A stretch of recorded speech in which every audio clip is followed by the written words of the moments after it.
di UPT itu banyak yang punya kemampuan. Ada baiknya petugas-petugas diberikan pelatihan atau sertifikasi. Yang pertama itu, kedua penunjang sarana dan prasarana.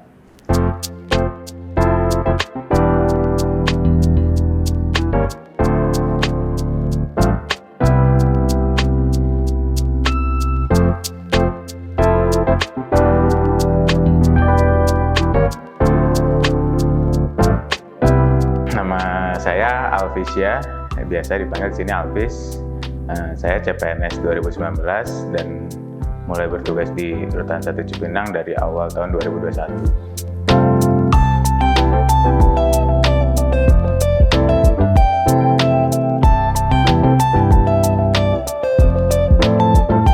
Pendidikan saya S1 Komunikasi.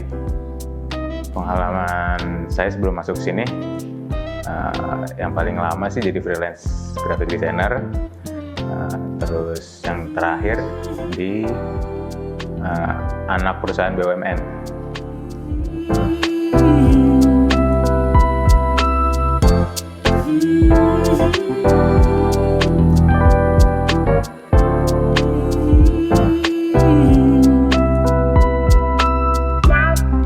Prosesnya kenapa mau ngambil penjaga tahanan yang jalur SMA, padahal kita udah S1, karena udah keturunan dari orang tua sampai adik pun di pemerintahan, karena memang udah umur dari ujung, dari akhir persyaratan. Jadi nyari celah atau nyari yang kesempatan besar. Nah, penjaga tahanan ini salah satu posisi yang penerimaannya cukup banyak. Jadi slotnya cukup banyak, peluangnya cukup banyak. Nah, jadi ambillah di situ.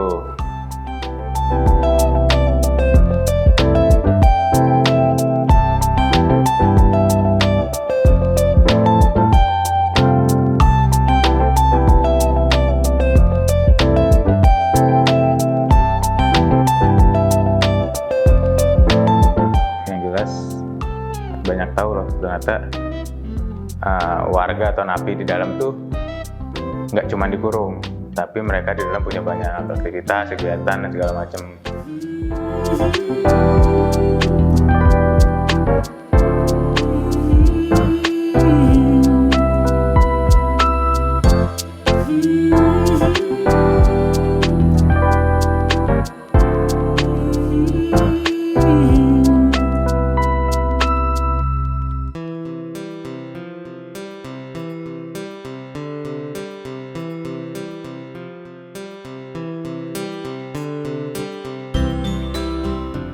Untuk instansi pemerintah udah tahu sebelumnya, di setiap instansi pasti ada humas, dan kebanyakan instansi sangat butuh orang yang ahli di humas atau di bidangnya itu. Makanya saya pun kayak ngerasa, oh bisa nih masuk divisi itu. Cuman kan untuk pendaftaran CPNS itu kemarin, untuk divisi humas nggak semuanya ada, dan kalaupun ada lowongannya sedikit, paling cuma 1 atau 2. Berarti saingannya pun lebih banyak, untuk masuk situ pun lebih susah. Makanya saya ngambil yang jalur SMA ini. Banyak orang di instansi terutama Kemenkumham ini yang lamar penjaga tahanan, cuman karena dia punya keahlian di bidang tertentu, diperbantukan lah gitu. Itu salah satu motivasi kenapa masuk sini sih.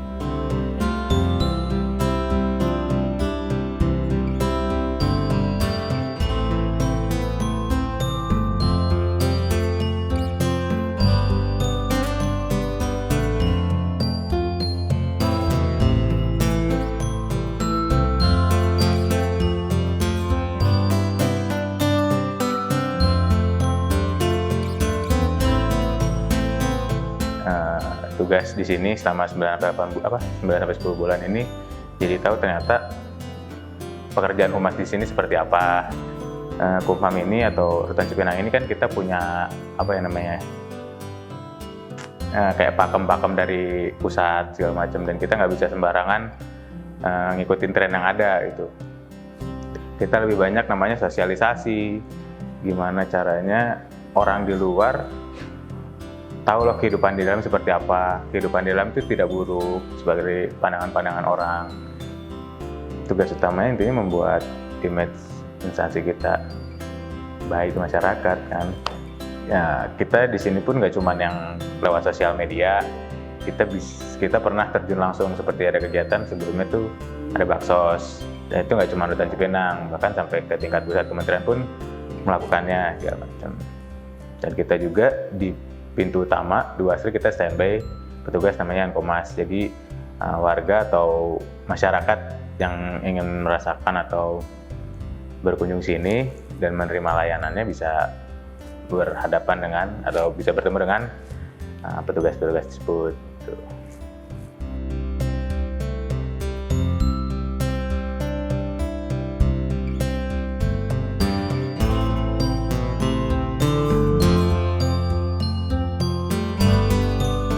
Di perusahaan sebelumnya sangat berbanding terbalik tugasnya, di humasnya beda banget gitu kan. Mungkin kalau yang dulu di perusahaan kita sebagai humas atau sebagai kreatif designer ini fungsinya beda, fungsi humasnya beda. Yang kalau kita di perusahaan sebelumnya ini fungsinya bisa dibilang jualan, bisa dibilang mempertahankan customer, terus apa ya, lebih inovatif yang jelas, karena kalau di perusahaan sebelumnya itu dituntut untuk ngikutin tren, kayak ada tren apa kita bisa harus diikutin.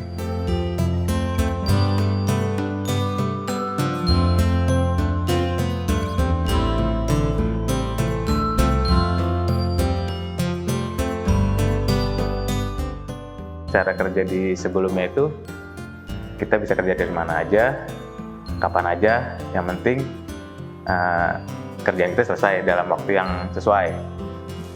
Kalau di sini yang dirasain ya kita harus standby. Bedanya itu sih. Di sini standby walaupun nggak ada kerjaan pun di sini kita standby.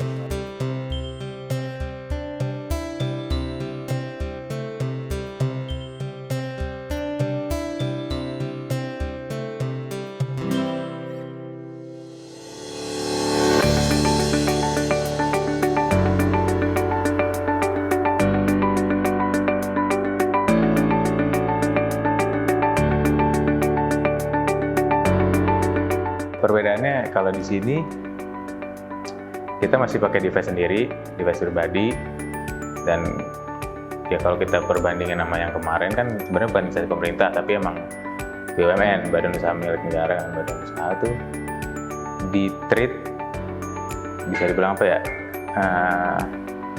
ditunjang lah gimana caranya kita lebih kreatif, kita lebih nyaman buat bekerja gitu, dalam tanda kutip ya, nyaman. Kayak misalkan untuk device segala macem di perusahaan sebelum masuk sini jelas ditunjang selalu yang paling baru gitu. Kayak kita mau laptop dikasih yang paling baru, kamera dikasih paling yang baru, terus kayak apa ya, kayak akun-akun buat kita ngambil aset di internet segala macem kita beli license-nya segala macem.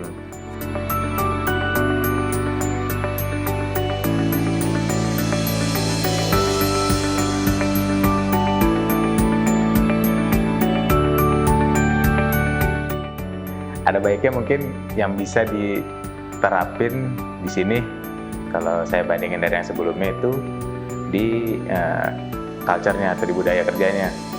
Dimana kalau di yang sebelumnya saya itu ada namanya daily meeting, weekly meeting, one month meeting, bahkan sampai meeting 3 bulanan.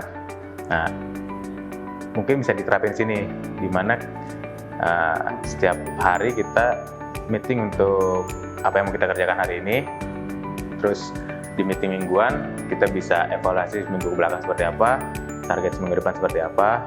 Bahkan di meeting bulanan pun kita bisa evaluasi sebulan kita ngapain aja, apa yang salah, apa yang kurang, dan bulan ke depan mau seperti apa. Mungkin bisa diterapin di sini. Itu sih yang paling berasa banget pindah dari perusahaan sebelumnya sama di sini tuh itu.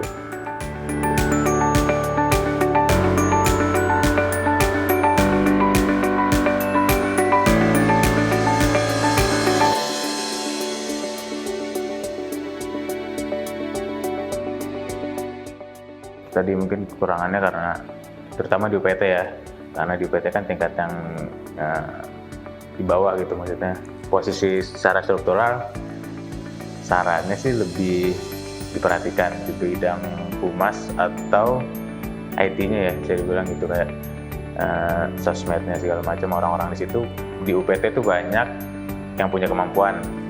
Ada baiknya di UPT juga diberikan pelatihan atau sertifikasi. Pertama itu, kedua penunjang sarana dan prasarana. Sarana prasarana juga nggak cuman yang